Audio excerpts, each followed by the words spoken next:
السلام عليكم ورحمة الله تعالى وبركاته والسلام يا مال بوديجا داونسان يسوع البو ومركها هذه مقلسان سان كا سوماليا ما أنت كم وضع مو إجي هاي مدي إسرائيل قاطي روكي فلسطينيين مسه مو إكتهاي قيبتي سوماليا هورن لو قيبية شان قيبات لبدي سو خرطي إن ما أنتيتو دب لوكلا قيبنيو وحا موجودة مركي أتسد أبغى أفرسه سيدا الله وده سعطان لما معلومات كهر وحدالك جبوتي كان عايشر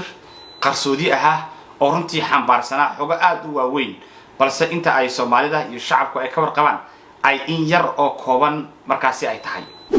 وعشر كاسي يسوي مادي مدحونها جبوتي إسماعيل عمر قيله مدحونها الدولة الجمهورية فدرالك الصومالية حسن شيخ محمود إيو مدحونها مامولكا سومالي لان مصبيحي شركان وحاسق السعودية أو قيب قلي وزارة أهرمها الدبدة دالكا إثيوبيا أو شركة أي مركا أيوة بقى يسوى أبابولين أجندها أوون أو شركة مركا يالنا أيوة مركا أيوتين شركان وحال هوية مربعن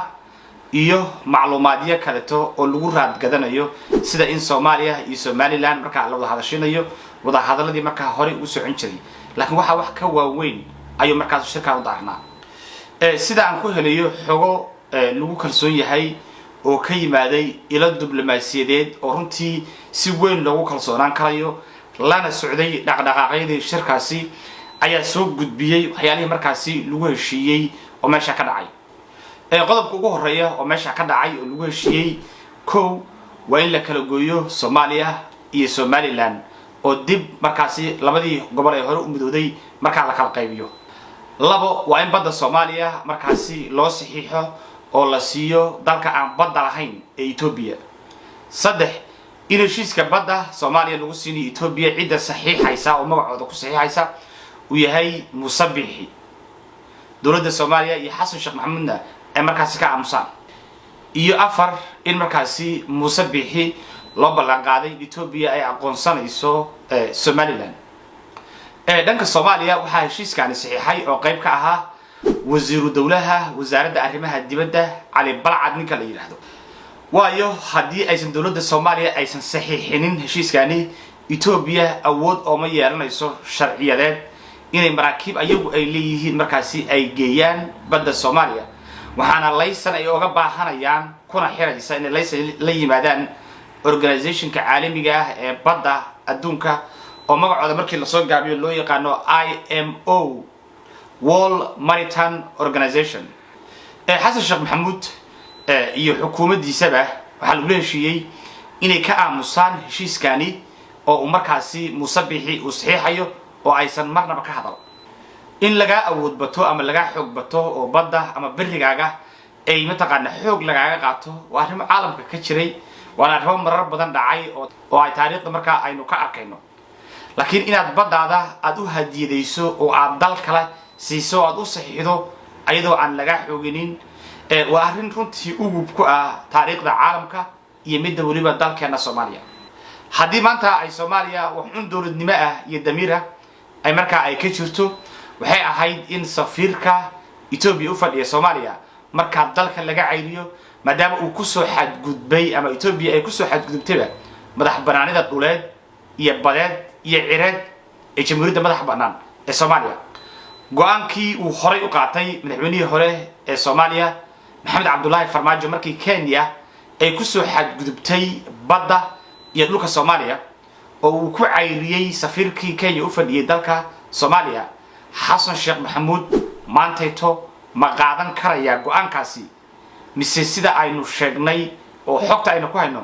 heshiiska ayuu qayb ka yahay oo uu aamusnaan doonaa dhanka kaleeto waxa Ethiopia hadda aan hadlayo ka socda banaanbaxyo waaweyn oo lagu taageerayo laguna soo dhaweynayo dalkii kunka sano in ka badan aan haysanin badda ee ku yaalay maxaa la yiraahdaa geeska Afrika inuu caawa bad helay ayaa waxa looga dabaaldegayaa magaalada Addis Ababa waxa la arkayaa baabuur mootooyin calaamo la ruuxayo iyo Ethiopiankii aad markaa u qaylinaya oo ku faraxsan in saldhig iyo baddi Soomaaliya qayb ka mid marka la siiyay waxay Ethiopia ay maanta kaga dhigan tahay maalin ay la mid tahay maalinkii ugu weynaa taariikhdooda waxayna heleen heshiiskii ay boqolaal sano markaa ay ku riyoonayeen ayay si fudud markaasi maanta ay ku heleen oo ay ku saxiixdeen xogaha aan ka helayo mas'uuliyiinta lagu kalsoon yahay waxay sidoo kale ay sheegayaan in markii la marsado heshiiskani uu sida dhaqangal uu ku noqdo ay sidoo kale dawladda Kenya ay soo rogaal celin doonto oo iyaduna markaasi ay bilaabi doonto qaabkii ay ku qaadan lahayd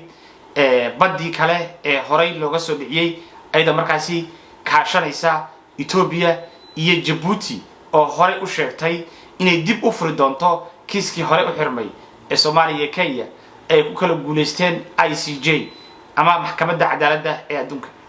haddaba su'aalaha markaa ka imaanaya meeshan oo dadka wax garanaya isweydiinayaan ama isha lagu hayo dhowr su'aalood ayaa markaa kamid ah su'aasha ugu horeysa ayaa waxay tahay xasan sheekh maxamuud xiriirka u jari doonaa sidii farmaajo uu sameeyay 2020kii mise uu aamusi doonaa oo inuu qayb ka yahay heshiiska ayuu ku qanci doonaa labo dadka Soomaaliyeed iyo baarlamaanka dalka Soomaaliya ka jira arrintaani maxay ka sameyn doonaan miyay kansali doonaan mise ayaguna way daawan doonaan waa su'aasha kale ee markaas isha lagu hayo baarlamaanka Soomaaliya muxuu ka yeeli doonaa xeerka dhowridda gobonnimada iyo madaxbannaanida ee Soomaaliya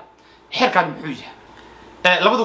2018kii waxay dawladdii hore ay samaysay xeer runtii difaacaya madaxbannaanida iyo dalka Soomaaliya xeerkani qodobkiisa ugu horeeya markii aad fiiriso wuxuu sheegayaa heshiis caalami ah waxa jamhuuriyadda federaalka Soomaaliya u gali kara kaliya xukuumadda federaalka ee Soomaaliya ayadoo sharci ahaan la marsiinayo hay'adda sharci dejinta ee jamhuuriyadda federaalka ah ee Soomaaliya una madaxweynaha jamhuuriyadda federaalka ah ku meel marinayo xeer madaxweyne laguna soo saarayo faafinta rasmiga ah ee jamhuuriyadda federaalka ee Soomaaliya heshiis walba oo la galayo dawlad shisheeye ama hay'ado shisheeye waxa qasab ah in heshiiskaasi markaasi uu noqdo mid la mariyo baarlamaanka ka bacdina uu madaxweynuhu uu saxiixo ka bacdina lagu soo saaro markaasi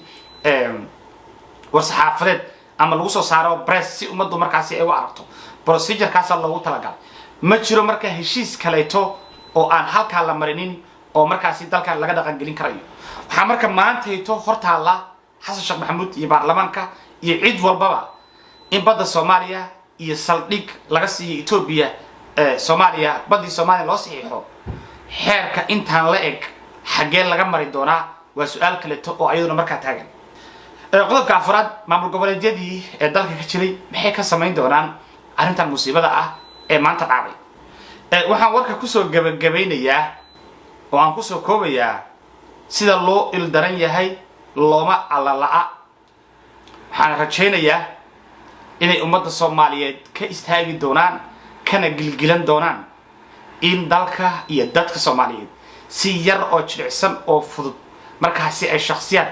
ugu saxiixaan dawlad aynu cadownahay oo aynu garanayna meesha inoo kala joogtay aad baan idin salaamayaa meel walba aad joogtaanba